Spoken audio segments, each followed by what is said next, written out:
Télémac, Anne Dijon. Robert, tu finis ton faisceau, tu viens? Tous les lundis, c'est le même rituel. Allez, approchez-vous bien, Luc, Annie-Claude. Quentin Lambert réunit ses 160 salariés pour le point de la semaine. Bon, semaine dernière, une semaine très moyenne, 545 heures le lundi. Donc ça veut dire que lundi dernier, on n'a pas fait le maximum. Je vous rappelle que l'objectif est à 615 heures par jour. Maintenant, on ne peut pas faire les faisceaux à votre place. Un briefing sans ménagement pour ces employés tous atteints d'un handicap mental ou cognitif. Si on n'a pas ces stocks-là, on va se retrouver comme l'année dernière à faire des bouts d'équipe pendant les vacances. Et bon courage. Des troubles de la mémoire ou du langage, une lenteur générale, des difficultés à lire ou à écrire. Pourtant ici, ils réalisent un travail très technique. Ils fabriquent pour Renault ou PSA les câbles qui commandent les options d'une voiture. Alain a été victime d'une méningite enfant. Il en conserve de lourdes séquelles. Il travaille ici depuis 41 ans. C'est le plus ancien salarié de l'entreprise.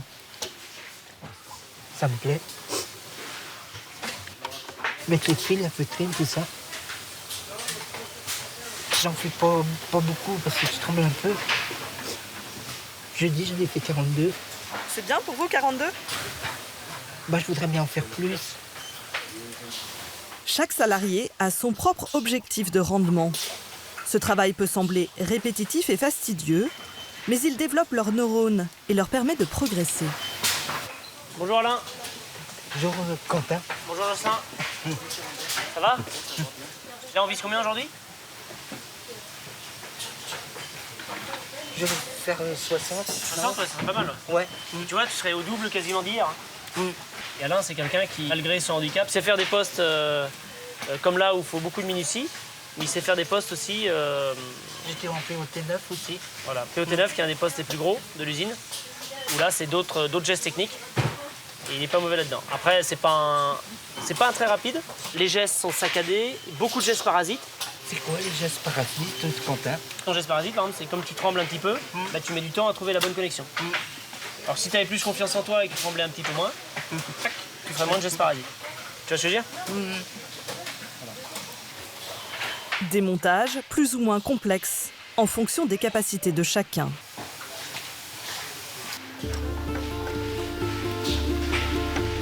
S'insérer et progresser grâce au travail, c'est toute la philosophie de cette entreprise. Fondée dans les années 60 par Maurice Vendre, un ancien banquier visionnaire dont le fils Bernard était trisomique. Confronté aux difficultés d'insertion de son enfant, Maurice Vendre crée la fondation Amipi. Il est décédé en 2005, mais sa fondation, elle, existe toujours. Avec 7 sites de production, elle emploie plus de 800 travailleurs handicapés et l'objectif n'est pas de faire la charité.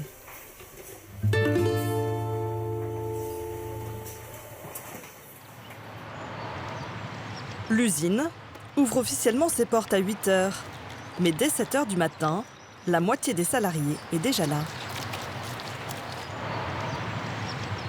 Pourquoi vous arrivez si tôt? Comme ça, pour être en avance.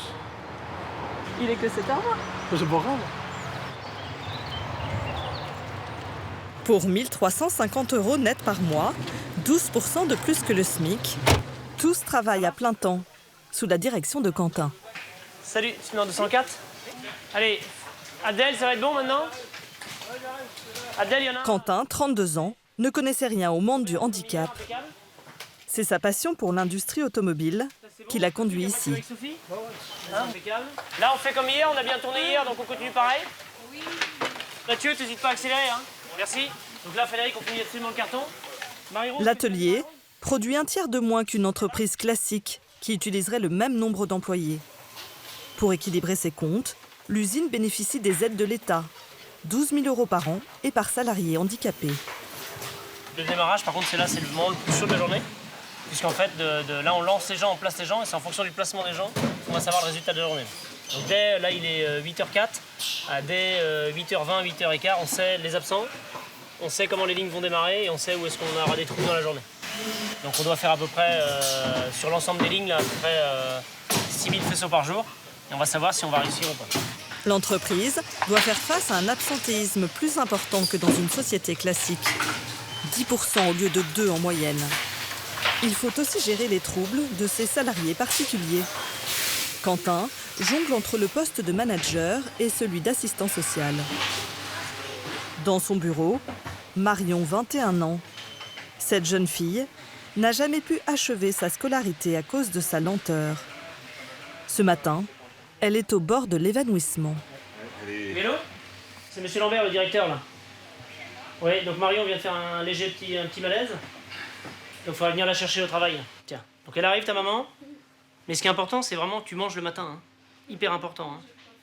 Eh oui, mais même si t'as pas faim, tu vas bosser après pendant 4 heures, jusqu'à la pause du midi. Il faut que tu manges. Hein. Après, tu manques de concentration, tu as les jambes qui flagellent. Et puis tu vois ce que ça donne? Allez, reste là, tranquillement. Et puis ta maman, elle arrive. Marion n'a pas encore toutes les habitudes de la vie active. Elle ne travaille ici que depuis 4 mois. C'est son premier emploi. Tiens, Marion, ta maman qui est arrivée.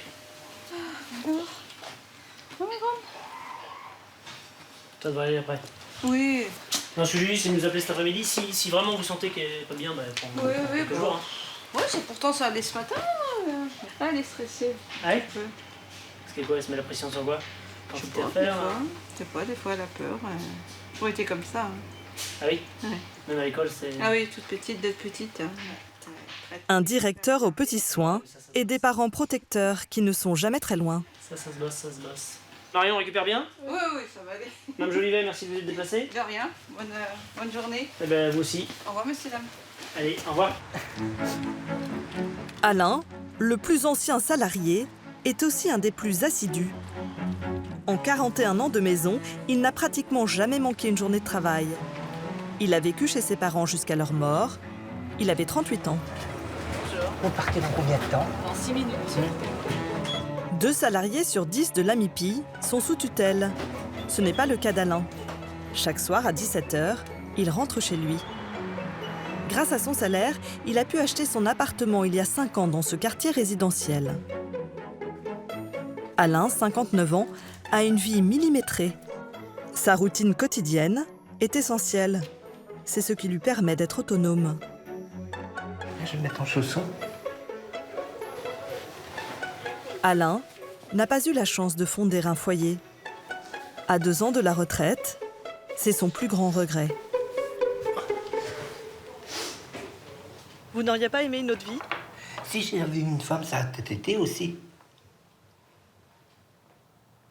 Ça vous manque?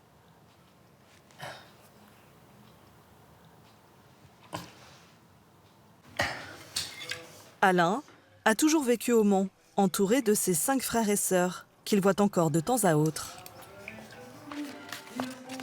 Ah, ça, c'est des vieilles photos. Ah, je suis là. Là. Ça, on habitait dans une maison en bois. Oh, que je me plaisais, là. Ça, c'est ma mère, avec un gros chat. Oh, j'avais un père qui était assez sévère.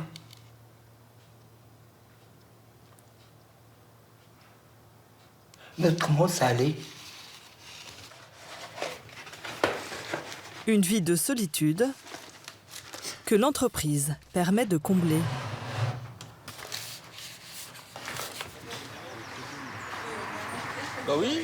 Lors de la pause repas, chacun apporte sa gamelle.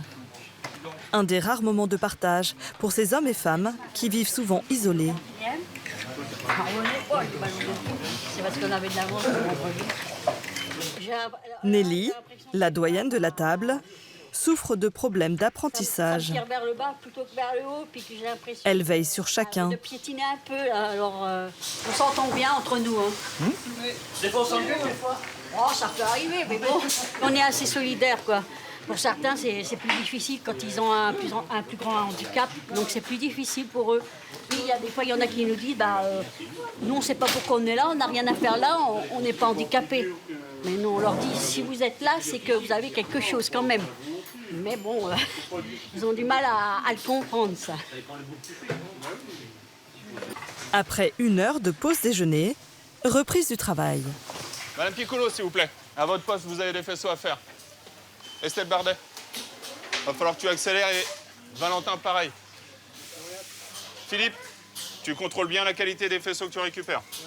On est d'accord. C'est très bien, je suis en train de dire que tu travailles bien, Estelle. Très Frédéric, bien. 42 ans, Continue. est l'un des 6 encadrants de l'entreprise. Jusque-là, il travaillait dans le bâtiment et la sécurité incendie. Depuis 3 ans, il dirige ses équipes avec poigne. Une méthode de management qu'il assume. Ok. Voilà, c'est ça que je veux entendre. Très très bien. On continue comme ça. Ils ont besoin de cette autorité, ils sont en recherche d'autorité. C'est des personnes qui ont certes des handicaps, mais c'est des personnes qui ont eu des problèmes aussi au niveau affectif. Donc le manque d'un père, ils le retrouvent par rapport à une autorité. Donc moi, quand j'arrive ici et que je suis autoritaire, c'est un cadrage qu'ils ont. Ils ont un cadre. Renaud, parfait comme d'hab. Très très bien. Impeccable. Frédéric alterne encouragement et recadrage. Frédéric, tu viens avec moi? Tu laisses ton faisceau? On fait un point par rapport à ta semaine. C'est bon? Ok, vous me suivez?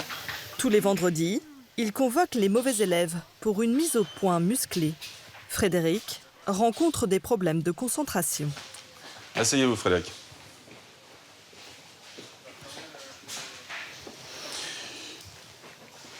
Tu sais pourquoi tu es ici? Oui. Tu te doutes? Explique-moi. J'ai du mal à avancer. Ok. Frédéric Langlais, il est capable de beaucoup mieux. Est-ce que tu es capable de beaucoup mieux? Bah oui. Est-ce que tu es capable de faire de la qualité? Bah oui. Est-ce que tu es capable de faire du rendement? Bah oui. Oui. Qu'est-ce que tu dois faire? Bah du rendement, c'est me motiver. La motivation. Le coup de pied aux fesses, c'est à toi de te le mettre. C'est pas à moi, toutes les heures, de venir te voir, te dire « Frédéric, on avance ». Tu te motives? Et j'ai pas besoin de le rabâcher? J'ai pas entendu? D'accord. D'accord. Le petit recadrage là, vous le vivez comment? J'aime pas. Pourquoi? J'aime pas, c'est tout. Alors, le fait que je le recadre, mais il est vexé. Parce qu'il est déçu que moi, je sois énervé après lui. Mais je sais que si je le recadre, ça va le piquer. Et je suis sûr que dès lundi, il va arriver avec le torse bombé en disant hey, « on y va ». Serre la main. Je compte sur toi. Hein. Sur les 160 salariés, plus de la moitié connaît des problèmes de lecture ou d'écriture, mais pas Marion, 28 ans. Elle travaille au magasin, gère les stocks et prépare les commandes.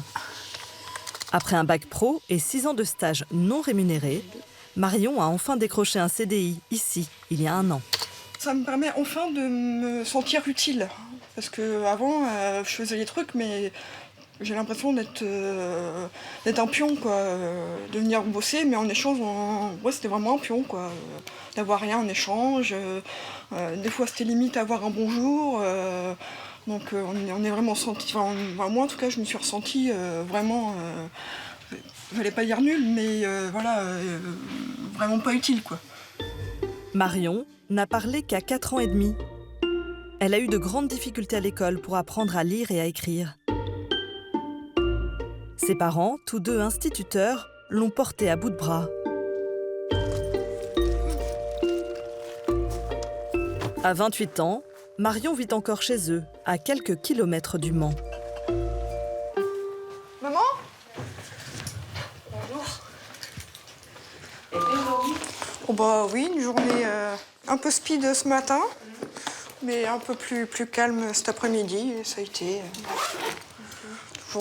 journée crevante, mais bon, ça ne va pas changer. Jusqu'à récemment, Marion et sa mère Isabelle se heurtaient à un monde du travail qui ne laisse aucune place à la différence.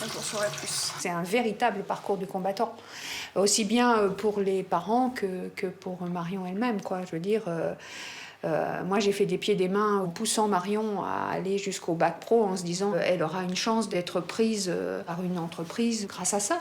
Et on s'est vu fermer les portes au nez. Elle a un bac pro en vente en animalerie et on nous a dit ah, mais non, la politique de la boîte, c'est pas ça. On préfère payer les amendes plutôt que d'avoir des travailleurs handicapés face au public. Vous réalisez pas, madame, quelqu'un qui bégaye, qui est peut-être pas capable d'assurer une vente. Et ça, c'est violent. C'est quelque chose qui vous tourne à l'intérieur et on finit par être vraiment en colère par cette société-là, quoi, qui met de côté les gens qui ont une différence, quoi. Mais bon, maintenant, on va regarder vers l'avenir, puisqu'avenir il y a. Ça, c'est l'avantage. Oui. Aujourd'hui, Marion rêve d'indépendance. Elle espère pouvoir quitter ses parents et intégrer une entreprise classique. Car c'est aussi le but de l'AMIPI, former ses salariés pendant quelques années et les réinsérer dans le monde ordinaire du travail. Fabien, tu te prépares? Oui. On se rejoint à l'entrée là-bas. Ok. C'est le jour J pour Fabien, en poste ici depuis 1 an. Auparavant, ses difficultés d'apprentissage ne lui avaient permis que de décrocher des missions d'intérim dans des sociétés de nettoyage. Ludovic, je pars. Ouais, ok. Donc, Avec Sophie, la responsable des insertions, ils doivent se rendre ce matin dans une société prête à l'embaucher. L'objectif, c'est vraiment découvrir l'usine, que toi, tu puisses poser des questions si tu en as sur le tas. On va te montrer le poste où toi, tu seras amené à travailler. Donc tu verras les collègues, tu verras un petit peu comment ça se passe, qu'on te demande. Et voilà, dis-toi, je t'ai pas choisi non plus par hasard. Oui. Si je positionne quelqu'un pour une insertion, c'est que moi et toute l'équipe derrière, on sait que ça va le faire. Fabien, 32 ans, espère décrocher un CDI dans cette entreprise de conditionnement d'œufs. Une compagne, une petite fille de 15 mois et même un projet de 2e enfant. Fabien rêve d'un travail normal pour une vie normale. Voilà, c'est ici que tu seras avec Alexandra pour travailler. C'est donc le poste de ce qu'on appelle l'arrière-machine. Ce qu'il faut comme compétence, c'est de la rapidité, mais aussi de la vigilance concernant la traçabilité des œufs. Voilà. Tu fais par exemple là ta barquette et tu vérifies bien voilà, que la traçabilité ici correspond bien à ce que tu as sur ton étiquette et sur les œufs à chaque fois. D'accord ? D'accord. Donc tout ça, tu vas le voir pendant la... Pour cette entreprise, ce n'est pas de la philanthropie. Elle se met ainsi en conformité avec la loi qui exige un quota de 6% de travailleurs handicapés au-dessus de 20 salariés. La société touche aussi des aides de l'État, 1 000 € par mois et par employé. Si Fabien transforme l'essai durant son mois d'apprentissage, il sera embauché. L'AMIPI insère en moyenne 2 personnes par an dans des entreprises classiques.